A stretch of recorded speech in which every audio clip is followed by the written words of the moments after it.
sometimes in the winter, you know, you don't have the sun shining and it looks gloomy sometimes. So I like to do things that help boost my morale, you know, help boost my energy. It's Dawn here in Letchworth State Park in upstate New York, and I am going to see the fall colors.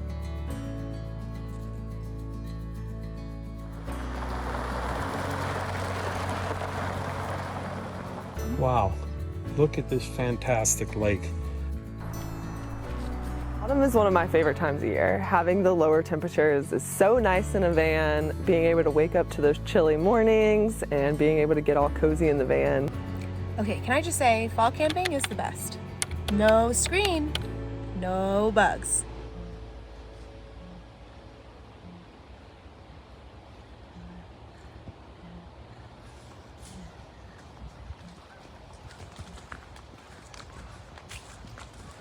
Summer's really hot, winter's really cold, so fall is perfect for me. My favorite place to RV in the autumn is definitely the Great Lakes states. Oh yeah. Especially the Upper Peninsula in Michigan. Michigan, Wisconsin are amazing. Also a lot of waterfalls up there. We love to go and see the waterfalls. The colors are so vibrant, the reds, the yellows, the golds, and there's so many lakes, so you get double it. You get the reflection of the leaves in the sky and in the water. It's so beautiful. Also up in the UP, Copper Peak ski flying area. Oh, this is great. This is great. This is a great place to see the leaves because it's 400 and some feet high. I believe it's the highest ski flying facility in the Western Hemisphere. But be prepared for a lot of wind. And if you're afraid from heights, you're gonna hate this place, right?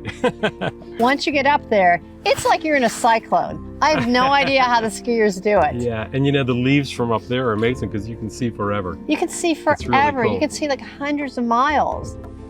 In the wintertime, a lot of campgrounds are closed.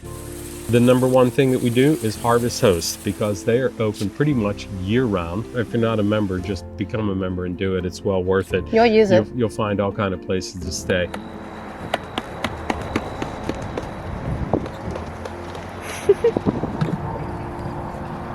Good morning, guys, from Annie's Alpaca Farm. I really love like the Harvest Host experience because a lot of places they are experiences. Like yesterday, Anne was so kind to talk to me and teach me all about alpacas and share a bit of her story.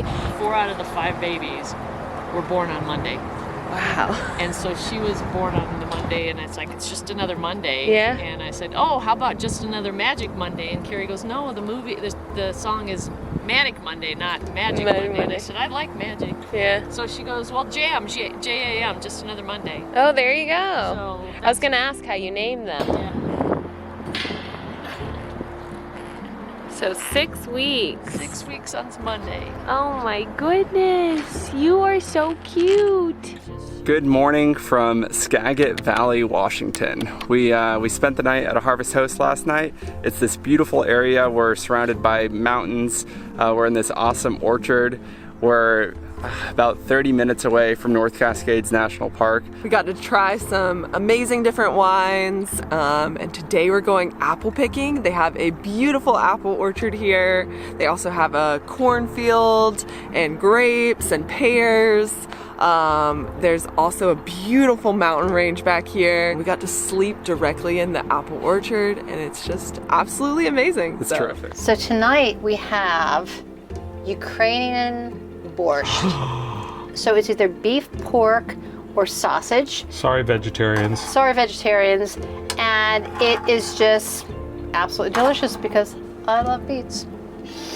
Smells absolutely delicious. But we've got to set it up with some accoutrements first. You're always going to have a little bit of sour cream or a whole bowl of sour cream here. What the hell? Why not? Let's throw that sour cream in there. Check that out. Of course, you have to drink something with Ukrainian borscht. So what are we going to drink? We're going to drink what they drink in the Ukraine. Ukrainian vodka. However, let's take that back. We couldn't find Ukrainian vodka. So we're drinking Latvian vodka. Do you need it sipped? I bet you take it off as soon as you get inside. We ready? Out we go. Oh. Far warmer now. I'll keep it warm in here. I really didn't grow up camping, so camping in the fall and winter seemed like a totally foreign idea to me. I grew up in Maryland and Brian grew up in Massachusetts, so we're both very familiar with what snowy winters feel like. Hey little guys. This is our third year with the van. The first fall and winter we had a newborn. The second year was the rainiest year that California's had in a very long time. And now we're entering the third year with a 2-year-old and a 4-year-old, and I'm really excited for the potential that this fall and winter have. Yes. Yes, ma'am. Keep going. Wow, Rin! So keep your right foot here. And She just goes, I'm gonna climb this rock, and then climbs up it. You just scaled a rock, child. Over the past few years, we've learned that September, October, November are actually the best times to go. The campgrounds are still open, there are no bugs, and from a parenting perspective, I actually don't mind that it gets darker earlier because we can do bonfires and sunset with them, and they can still go to bed much easier because it is already dark out. Ready? We actually have very little that we need to do in terms of winterizing to prepare for these colder temperatures. We just finished a renovation that allowed us to put our 32-gallon clean water inside, so as long as the van isn't too cold, our pipes inside will be fine. The one thing we do need to consider is the gray tank that we installed underneath the van. Because it is exposed to outside, we want to make sure the gray water doesn't actually freeze, so we will be installing heat pads to keep it a regular temperature throughout the winter. So what am I looking forward to most this fall and winter? I'm very excited to be spending our time outside, to get our girls involved more. In terms of our winter destinations this year, I would love to hit up Death Valley again now that they're a little bit older. I always love Joshua Tree in the winter and Palm Springs along the way. Is that good or what? Straight from the garden. So if you're wondering if camping in the fall and winter is worth it, yes, it's definitely worth it. Just do a little bit of preparation beforehand, do your research, and come prepared. Hey y'all, what's up? It's Queen Sit, and today I want to talk to you about how to prepare your van for the cold winter weather and the cold freezing temperatures.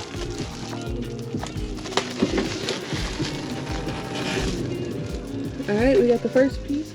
So the first thing I do is insulate my windows. I bought insulation from Home Depot. I cut it to match the size of my windows, and that helps keep the cold air out. Now on the front, I'll go to Walmart and buy window curtains, but I make sure I get the ones that block UV light, the ones that say like great for insulation and energy saving, because those really help keep the cold air from coming back here with me. Because you have all the big windows in the front, you want to make sure you have thick curtains right here to block the cold air from coming back. So the last thing I would suggest is covering your fan. This is my Max Air fan, and I just went on Amazon and found like a cover, and this is insulated and it helps keep the cold air out. Last winter I noticed that it was still cold in here with me insulating all around, and I was like, you know what, I think I need to keep the air from coming from the fan area. So if you have an outlet in your van, you actually can go to a Harvest House, plug your van up, and buy a space heater, a small space heater, plug it into the wall outlet just like you would do in the home to keep your room warmer. It's the same concept, and you could actually warm your van up. I haven't used that option. I haven't needed to do that yet, but when the snow comes, I'm probably going to start utilizing that in the van. So here we are in central Montana, and it's a beautiful fall day here, about 43 degrees. But the weather says it's going to dip down into the high 20s tonight, so we're definitely going to be needing some heat. So this is our propane tank right here. It's a 3.5 gallon tank from Go Westy, mounted on the bottom of the van. The propane line runs that way. This is the remote fill line right here, and here's the valve that I need to turn on. That furnace is a Propex HS 2800, and I can get about 50 hours of heat. Yes, believe it or not, 50 hours on that 3.5 gallon propane tank. So it's really efficient. And this is the digital thermostat for the furnace here. So we turn it on like this. Wait for that to come on. Crank up the heat. There we go. It is 37 degrees outside. My van is freezing. So, yes, I insulate and everything. I've got insulation, I've got thinsulate. It helps a lot, but cold air is still cold air, and I'm in a metal box. So, in order to stay warm when it's cold outside, I installed a diesel heater. So, I basically wired my diesel heater to one of these outlets, so I can, a DC outlet, so I can go ahead and plug that in. My diesel heater comes on, and you can hear it kick on. Let me see. They draw very little power. Currently, I'm drawing 20 watts. That's it. And mostly because it's heating up, so it'll drop a little bit once the air is warmer. And it runs off of diesel fuel. It takes very little diesel fuel too. So they're very efficient, very cheap, and they work wonderful. In about 10 minutes, this fan is gonna be so warm that I'm not even gonna want it on. So that's how I stay warm in the winter.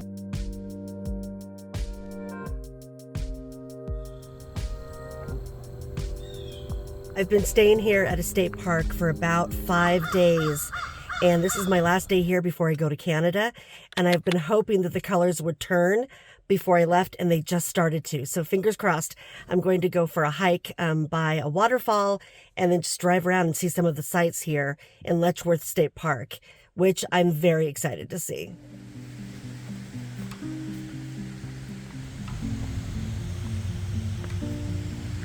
Fun guy.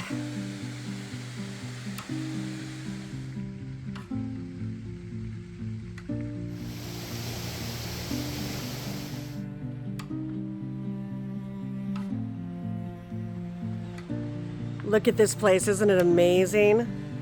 Oh, it's beautiful here. It is so beautiful here at Letchworth. I'm so glad I came. The colors are turning and it is amazing.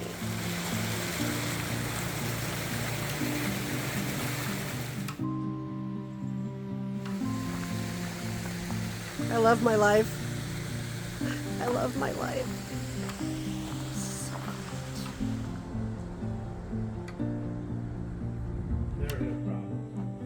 This is maple syrup that has been aged in a bourbon barrel. Then when you take it out after 7 months, It tastes like bourbon. yeah, it's around less than 2%.